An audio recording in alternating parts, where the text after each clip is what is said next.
Logs. Just heading into the studio. Right. Did I quickly just pop on, say hi? I'm just going to be a bit. I'll just put it like that today. Actually, just going to do like a moving around one. Because I probably haven't got the full 30 minutes today. What's this? Save, highlight, share, mute microphone. No. What are you talking about? Okay. Anyway, so I thought I'd quickly just go live again because why? I think I haven't been in a few days, and I was just going over the video I did on, I think it was Thursday or Wednesday, and I thought, oh, I should follow up because I was doing that weaving together of the many ripped up pieces of paper as this one artwork evolves from having been a finished drawing to one drawing to a drawing where I was no longer satisfied with it, where I sort of took it apart and then started trying to repair it because that was what it would. It seemed to be what it wanted. It was to be taken apart and repaired. Then I became interested in the axiom of repair, like how far can something get damaged and still be repaired, and does that repairing make it something new? All right, so that's really the thought process. All emerged from playing with thread, and I'm noticing as I go around the city, a lot of people seem to be working with thread at the moment. There's something in repair at the moment. Is it something we want to repair? I don't know. But there's definitely people working in the world of thread. Or maybe I'm just seeing it because I'm now working with thread. And it all stemmed from earlier drawings that I was doing where I noticed I wanted to attach them to the paper. And I felt the best way to do it without damaging or getting the gluiness, that effect of glue, is just do it with thread. And then I started becoming interested in the thread, so that's just how things evolve. I made this work. Essentially, this is, I think, is the source of the latest idea, is what if you take an A4 piece of paper, you tear it into grids, and then you repair it? I mean, besides the fact that it has this delicious absurdity about it, like you've got this perfect piece of paper, then you break it, and then you repair it. And you repair it, I mean, it's not really useful as that piece of paper. It's now something else, and it's something else that I'm interested in, and I recall the story of the Garden of Eden. There's my obsession with Genesis again, where you have this perfect state, and then you have for whatever reason you expelled from the perfection, and you always try and return to that idealized state, that idealization, but you never can. You never can get there. It's the asymptote, right? You can never cross back into perfection. You try and get some sort of approximation, and in the hope that that approximation is the thing of beauty. Okay. Now, so I was busy weaving together these pieces of paper, and then I realized something bothered me about it. If you recall the video, they were looking quite at it. I was liking the result, but then I realized no. The intention is to weave it together so that it's hanging by a thread. That is what it is, hanging by a thread. It needs to be hanging together by a thread. That seemed to, I remember doing some work on it last week, and then while driving around became agitated, and I felt that's not right. That's not what it is. It's about it hanging tenuously together, and through that having some form. Well, and then the principle of the thing became clear to me. If you hold, like, because the question was always, what are you looking for? Are you looking for something that looks, that is compelling, interesting, beautiful, or do you get it? Do you get to that by looking at it and saying, it compositionally is interesting, or it's it's interesting to look at, or is it purely the process of staying true to the idea of repairing the wound, hanging it together in this loose way where it's tenuous and there's no overlaps? Is that enough, sufficient as an aesthetic criteria for it to be successful, for it to be what it is, what it's meant to be? So that's what I've been doing this weekend. in between other things.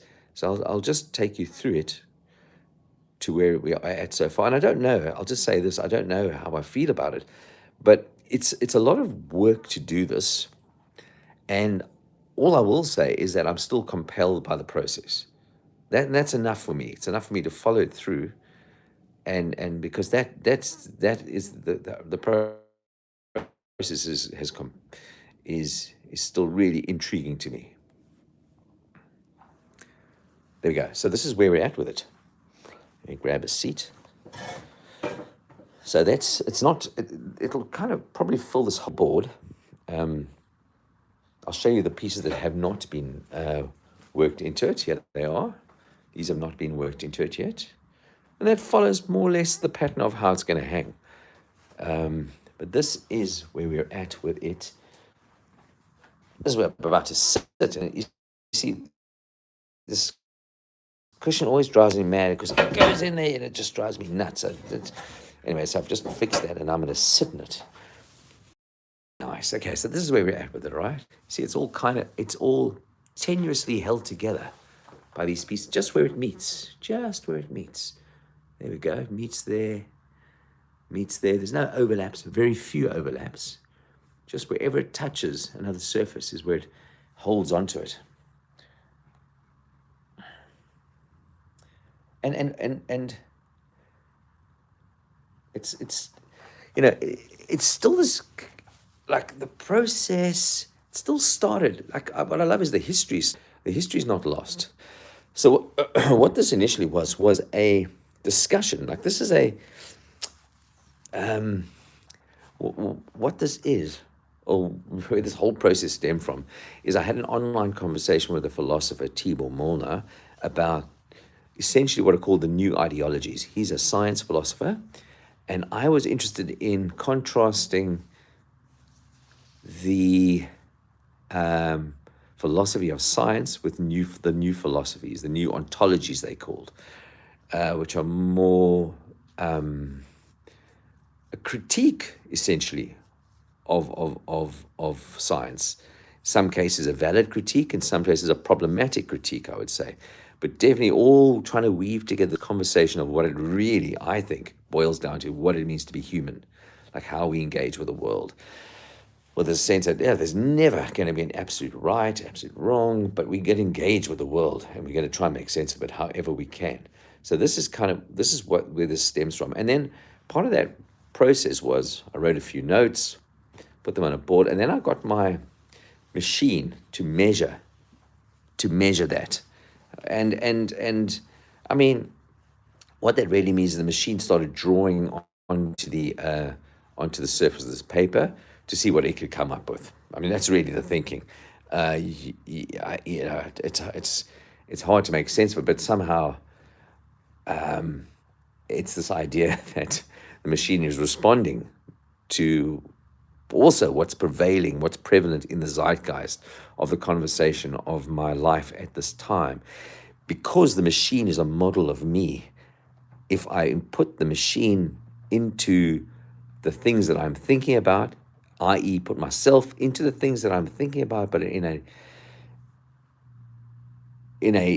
with some distance on it, because it's the model of me now that's measuring myself and my life experiences, maybe it will come up with something, is the philosophical game that I'm testing. All right, I think it's an important phrase. It's a philosophical game that I'm testing. It's not a rational response, but it's playing with rational responses. It's not rational, but it's playing with rational responses. So through that process, I came up with a drawing which I was satisfied with. See those things there? Those are inverted commas, all right? Quotation marks, so to speak. And then I mean, it really is quite involved, because then part of that was one of these, I have this hypothesis, or this, I think you could say, thing that I'm a little bit obsessed with, this idea that I'm obsessed with, that the fact that we one of the reasons we can never objectively know the world is because we only can come at it through our own historical stories. And certainly in my life and my existence and my culture, that is overwhelmingly dominated by the stories that we got from the Bible, our creation stories. We cannot get around it. It has informed the bedrock of our thinking, the context of our thinking, where we don't even know when we're having a thought that it's somehow rooted in that bedrock of thinking. We can't even really, I don't think, know how. We might get glimpses, but it's the context. So the only way you can know the context is you've got to step outside of it. And how do you step outside of yourself? Probably the only other way is getting glimpses through other cultural explorations. Bottom line is, part of the way I ask the questions is I write the stories of Genesis into my work, which is what I did over here. So these texts are a transcription of the story of Genesis. And when it came to ripping this up, I thought, well, the one thing I really can't do is I don't want to lose words, even though the words are not overly legible, because that's the process by which I was working. They were still written. They're still all there and transcribed. Maybe because it's transcription, and transcription is not a faithful process, especially if the transcription is occurring through my brain as an imperfect machine. I'm going to lose words, mutate words, misspell words, certainly not write them very legibly. And that's because I'm a bad machine, essentially, in the nicest sense of the word. I mean, I love the machine that I am, but I'm a bad machine. So I accept that. And then it became about tenuously hanging all of these things together, because that's really what it feels like. I'm playing with all these ideas, and they are tenuously hanging on to each other. And it feels like a reflection on everything, like all of our ideas. I think so this is, as we mature as a species, we have these extraordinarily beautiful philosophies and ideas and cultures which have profound internal, and I'll repeat that, they have profound internal consistency. Like they are beautifully constructed, elegant, and like, let's take maths, it's a beautiful system. Let's take religion, in and of itself, a beautiful thing within the system. Science, within the system, beautiful. All these new philosophies, ideology, they held together by the rules, the axioms that they have their basic assumptions, and they manifest their philosophy, their theories, what holds them together. As now we mature, as we become teenagers as a human species, I think, some of those, we start to, these different cultures start to interact, start to see each other, and start to recognize that even though they might be perfect inside, there's a lot going on. There's a lot of uncertainty, a lot of things that don't travel well between the different theories and philosophies and ideologies. And I feel like that's where this is now sitting for me, is that these things are holding together tenuously. And maybe it's that holding together tenuously, the holding together tenuously where the beauty lies. It's that those fragile bridges between our cultures and our ideas and our philosophies, that is really where the beauty lies. If we can accept that the things that hold us together are fragile, tenuous, and allow that, there's a lot of beauty in that. Maybe that's where this is going. But even that, I will not hold on to that with certainty, because I don't want to. Everything is the gentle tenuousness of things. We want more. We want certainty. We want to know exactly. But it's probably not what we should be looking for. So that is I think certainly. See, I use the word certainly because I'm not certain at all. But that's where I'm feeling this work right now. I almost feel like I could go on a bit more, but I'm not going to. I'm going to leave it there because I think that coheres the thinking that I'm doing on this work right now without constraining. Well, it is the cohering is a form of constraining. Without constraints, it's just chaos. So we've got to put constraints, but we mustn't hold on too tightly to those constraints. We must allow them to loosen if necessary and reorganize if necessary. When is it necessary? Well, that's the delicate, gentle dance that we have to do all the time. Be senior. How do I switch this off? Come on, yes.